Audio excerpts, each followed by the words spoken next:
Para saudara dan saudari yang Tuhan cintai, selamat pagi dan selamat bertemu lagi dalam Renungan Harian edisi hari Jumat tanggal 13 November 2020. Mengawali hari yang baru ini, kita hendak mendengar dan merenungkan sabda Tuhan. Marilah sebelum kita mendengar dan merenungkan sabda Tuhan, kita berdoa. Dalam nama Bapa dan Putra dan Roh Kudus. Amin. Allah Bapa kami Maha Penyayang, perkenankanlah kami dalam diri Yesus Putramu menikmati cinta kasih-Mu kepada umat manusia.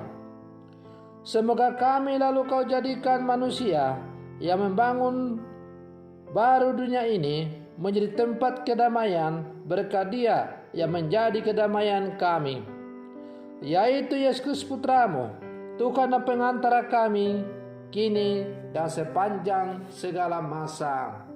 Amin. Para saudara dan saudari yang Tuhan cintai, sabda Tuhan yang hendak kita dengar dan kita renungkan untuk mengawali hari yang baru ini diambil dari Injil Lukas pasal 17 ayat 26 sampai 37. Tuhan sertamu. Inilah Injil Tuhan kita Yesus Kristus menurut Santo Lukas. Pada suatu ketika, Yesus bersabda kepada murid-muridnya, sebagaimana halnya pada zaman Nuh, demikian pula kelak pada hari Anak Manusia. Pada zaman Nuh itu orang-orang makan dan minum, kawin dan dikawinkan, sampai pada hari Nuh masuk ke dalam bahtera. Lalu datanglah air bah dan membinasakan mereka semua. Demikian pula yang terjadi pada zaman Lot. Mereka makan dan minum, membeli dan menjual, menanam dan membangun, sampai pada hari Lot keluar dari Sodom. Lalu turunlah hujan api dan belerang dari langit dan membinasakan mereka semua. Demikianlah halnya kelak pada hari Anak Manusia menyatakan diri. Pada hari itu barang siapa sedang ada di pedanginan di atas rumah, janganlah ia turun untuk mengambil barang-barang di dalam rumah. Demikian pula yang sedang berada di ladang, janganlah ia pulang. Ingatlah akan istri Lot. Barang siapa berusaha memelihara nyawanya, ia akan kehilangan nyawanya. Dan barang siapa kehilangan nyawanya, ia akan menyelamatkannya. Aku berkata kepadamu, pada malam itu kalau ada dua orang di atas ranjang, yang satu akan dibawa dan yang lain ditinggalkan. Kalau ada dua orang wanita yang sedang bersama-sama menggilang, yang seorang akan dibawa dan yang lain ditinggalkan. Kalau ada dua orang di ladang, yang seorang akan dibawa dan yang lain akan ditinggalkan. Para murid lalu bertanya, "Di mana Tuhan?" Yesus menjawab, "Di mana ada mayat, di situ berkerumun burung nasar." Demikianlah Injil Tuhan. Para saudara dan saudari yang Tuhan cintai,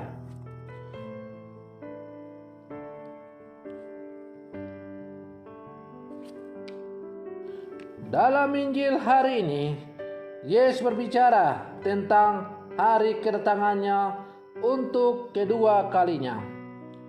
Ia mengajak para murid dan orang-orang Farisi untuk mengingat bagai peristiwa di zaman Nabi Nuh dan Lot, agar mereka segera bertobat dan memperbaiki hidup mereka, sehingga siap menyambut kedatangannya.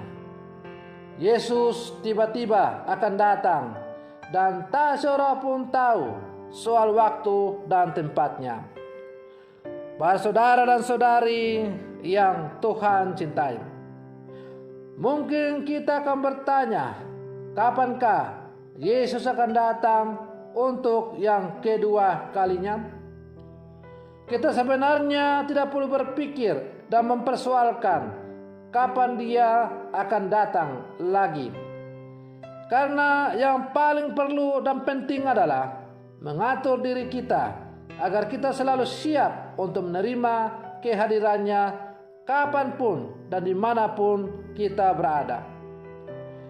Kesiapan diri kita ini dibangun dengan selalu mau membiarkan hidup kita dikuasai dan digerakkan oleh Allah sendiri. Jika kita selalu taat dan dengan sukacita melaksanakan kehendak-Nya, maka kita tidak akan gugup dan panik jika Dia datang.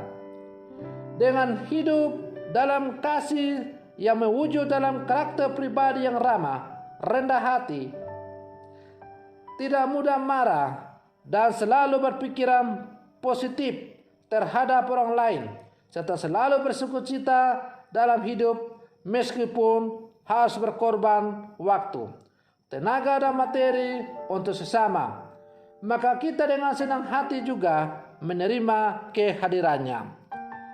Para saudara dan saudari yang Tuhan cintai, orang yang selalu melaksanakan segala sesuatu yang diperintahkan olehnya dengan penuh sukacita, dengan penuh semangat, dengan penuh syukur, tidak perlu takut untuk menyongsong kedatangan Tuhan yang kedua kali.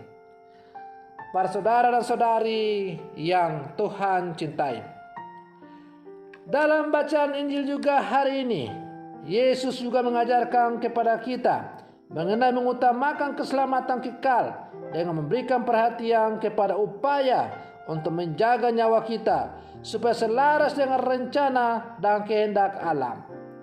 Dia mengatakan dengan tegas, barang siapa berusaha memelihara nyawanya, ia akan kehilangan nyawanya.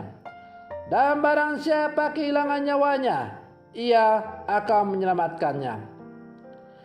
Dengan kata-kata ini, Yesus mau memastikan kepada para pengikutnya, kita, termasuk kita yang sekarang hidup di zaman sekarang, untuk mengikuti jalan yang telah Ia tunjukkan, yakni jalan salib yang mendatangkan rahmat penebusan bagi manusia dan dunia. Melalui jalan salib ini, salah satu hal yang dibutuhkan adalah pengorbanan diri yang tinggi.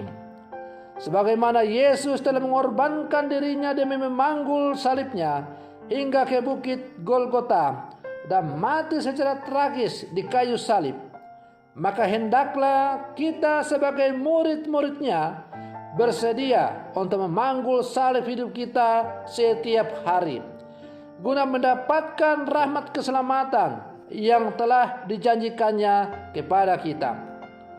Maka salib yang bagi orang Yunani adalah sebuah kebodohan, dan salib bagi orang Ibrani adalah sebuah hukuman.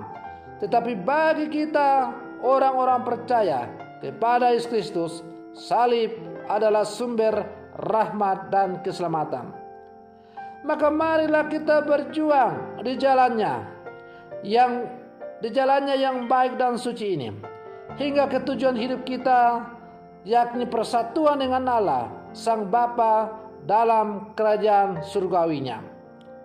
Para saudara dan saudari yang Tuhan cintai, semoga permenungan saya untuk mengawali hari yang baru ini semakin memampukan kita untuk hidup sesuai dengan cita-cita sebagai murid-murid Yesus yang tangguh di zaman sekarang, yang selalu siap sedia untuk memikul salib dalam kehidupan. Semoga demikian. Selamat pagi. Tuhan Yesus memberkati.